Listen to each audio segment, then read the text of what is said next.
आज शहीदी दिवस है।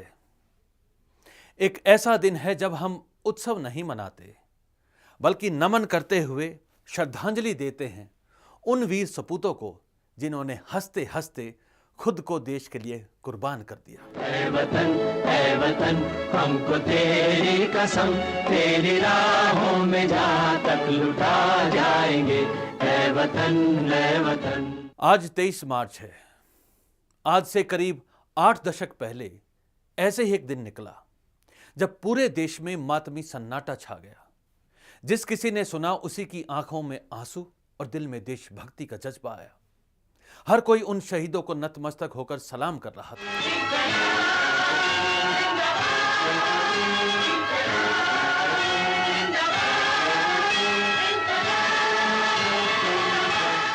आज ही वो काला दिन है जब राजगुरु सुखदेव और भगत सिंह को फांसी दी गई थी। आज ही वो दिन था जब इन नौजवानों ने अपनी जान देकर आने वाली पीढ़ियों के लिए आजादी की ओर एक राह बनाने की शुरुआत की थी। लौट कर आ सके ना जहां में तो क्या, याद बन के दिलों में तो आ जाएंगे। ऐ वतन हमको तेरी कसम, तेरी राहों में जहां तक लुटा जाएंगे। आइए इस अभागे दिन उस महान आत्मा की, उस महान किरदार की, उस महान सोच की जिंदगी के बारे में कुछ जानें। ये वो समय था जब ब्रिटिश साम्राज्य में सूरज कभी अस्त नहीं होता था। यूनियन जैक की पकड़ दुनिया के देशों पर, टापुओं पर और समुद्रों पर पूरी तरह बनी हुई थी। उसकी फौज के दबदबे के सामने बड़े बड़े देश सहमे हुए महसूस करते थे। ऐसे दमन भरे और गुलामी के जीवन में भगत सिंह का जन्म 27 सितंबर 1907 में पंजाब के जिला बंगा के खटखट कला गांव में हुआ।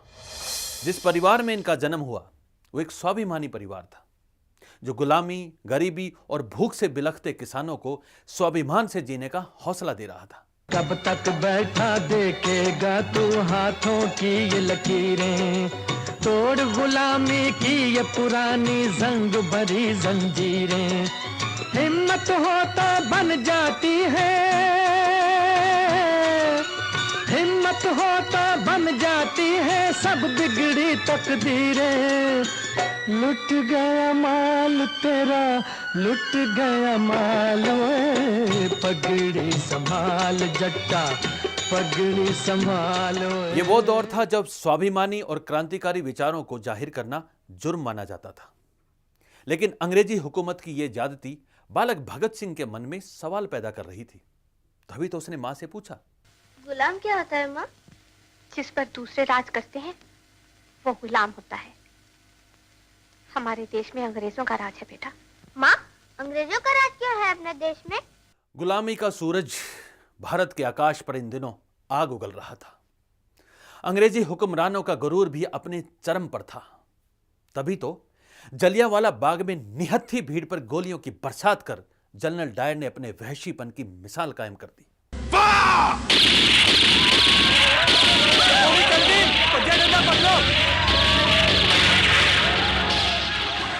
अंग्रेजी हुकूमत की इस करतूत ने भारतीयों के स्वाभिमान को ललकारा। तभी तो इस कांड से डरने की बजाय वो हुंकार भरने लगे। जलियांवाला बाग में जनरल डायर ने निहत्थे बेकसूर हिंदुस्तानियों का कत्लेआम किया। मैं लाला लाजपत राय उन गोलियों का हिसाब मांगता हूं। इस जंग में झुलसे हुए हिंदुस्तानियों की लाशों का भी हिसाब मांगता हूं। हिसाब मांगता हूं मैं।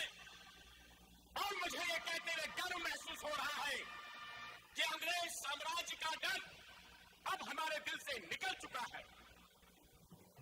दिल है फौलाद का, पत्थर का जिगर रखते हैं। जान खतरे में तो हाथों में ये सब रखते हैं।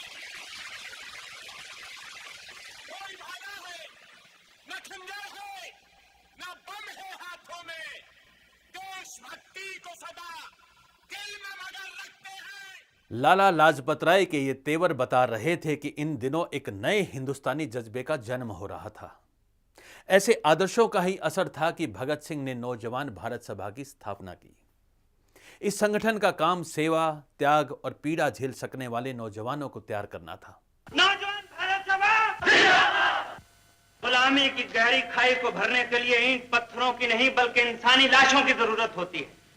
हिंदुस्तान की आने वाली नस्लें शहीद करतार सिंह जी का ये कर्ज कभी नहीं चुका सकती। इनकी कुर्बानी हमेशा हमेशा के लिए देश पर मर मिटने का पैगाम दे। शहीद करतार सिंह जी जिंदाबाद, शहीद करतार सिंह जी जिंदाबाद। इसी का परिणाम था कि देश का युवा एक सूत्र में बंधने लगा और आजादी के आंदोलन में बढ़ चढ़कर भाग लेने लगा। सरफरोशी की तमन्ना अब हमारे दिल में है, देखना है जोर कितना बाजुए कातिल में है। शायद लालाजी जैसे देशभक्तों की आजादी की लगन और हौसले ने भगत सिंह को भगत सिंह बनने के लिए प्रेरित किया।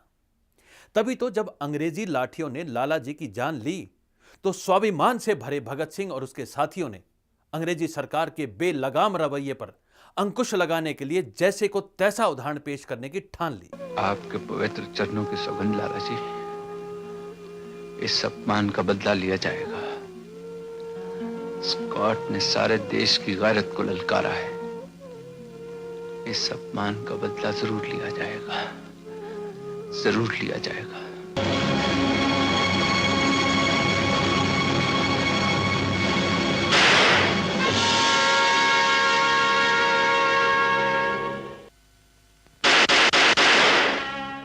भगत सिंह और उसके साथियों ने सैंडर्स को गोली मार दी। उनके इस जवाब को ब्रिटिश हुकूमत ने आतंकवाद का नाम दिया, मगर ये आतंकवाद नहीं था, यह एक संदेश था अंग्रेजों के नाम। भगत सिंह ने आतंकवाद का जवाब देने के लिए क्रांति को कुछ इस ढंग से परिभाषित किया है। क्रांति के लिए रक्त संघर्ष जरूरी नहीं और न ही इसमें व्यक्तिगत प्रतिहिंसा की कोई जगह है। यह पिस्तौल और बम की संस्कृति नहीं है। क्रांति से हमारा मतलब है कि वर्तमान व्यवस्था जो जाहिर तौर पर अन्याय पर टिकी है बदलनी चाहिए। क्रांति से हमारा प्रयोजन एक ऐसी सामाजिक व्यवस्था की स्थापना करना है जिसको इस तरह के घातक खतरों का सामना न करना पड़े और जिसमें वर्ग की प्रभुसत्ता की मान्यता दी जाए तथा एक विश्व संघ मानव जाति को पूंजीवाद के बंधन और साम्राज्यवादी युद्धों से होने वाली बर्बादी और मुसीबतों से बचाए।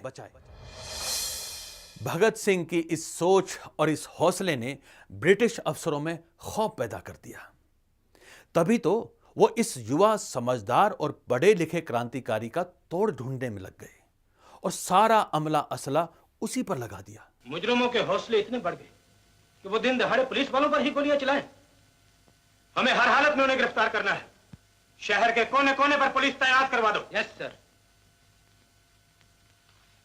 गोली चलाने वालों में एक सिख नौजवान भी था। यह वो दौर था जब अखबारों का प्रचलन शुरू हो चुका था। भगत सिंह ने अपनी बात, अपनी सोच और अपने मिशन को जन जन तक पहुंचाने के लिए अखबारों को माध्यम बनाया ताकि पूरा देश एकजुट होकर आजादी हासिल करने के लिए आगे आए। उनके विचार अखबारों में रोज छप पाएं, यह आसान नहीं था, क्योंकि देश के अंदर बहुत सारे लोग इन क्रांतिकारियों के खिलाफ थे और अंग्रेजों के साथ थे। इसलिए उन्होंने ऐसा कदम उठाने की योजना बनाई जिसका दो तरफा असर होना लाजमी था। पहला, सत्ता के नशे में चूर ब्रिटिश सरकार के कानों को खोलना। दूसरा, देश की आवाम को गुलामी के खिलाफ एक सूत्र में पिरोना। हम वहां बम फेंकेंगे। बम? बम फेंकने से क्या होगा? एक ऐसा बम जो किसी की जान न ले, सिर्फ आवाज हो, धमाका हो। लेकिन फायदा? असेंबली में हर शख्स चौंकेगा। खुद सरकार को इस बात का एहसास होगा कि गुलामी की नींद सोने वाला मुल्क करवट बदल रहा है। उस दूरदर्शी भगत सिंह को मालूम था कि उनके मुकदमे से जुड़ी हर बात अखबारों में छपेगी। इसलिए भगत सिंह ने खुले दिमाग से अपने विचारों को पेश करना शुरू किया और उनके विचार अखबारों के जरिए पूरे देश तक पहुंचने लगे। आज की ताजा खबर, जिंदाबाद, इंकलाब जिंदाबाद, इंकलाब जिंदाबाद। और उसका असर पूर्व, पश्चिम, उत्तर, दक्षिण हर तरफ देखा जाने लगा। कोई पंजाब से, कोई महाराष्ट्र से, कोई यूपी से है, कोई बंगाल से, कोई कोई महाराष्ट्र से, कोई यूपी से है, कोई बंगाल। भगत सिंह एक किरदार ही नहीं, एक सोच थी। अंग्रेजी जुल्म के खिलाफ उनका हथियार सिर्फ गोली ही नहीं, कलम भी थी। तभी तो उन्होंने लिखा, अगर कोई सरकार जनता को उसके बुनियादी अधिकारों से वंचित रखती है तो उस देश के नौजवानों का अधिकार ही नहीं बल्कि आवश्यक कर्तव्य बन जाता है कि ऐसी सरकार को बदल दे।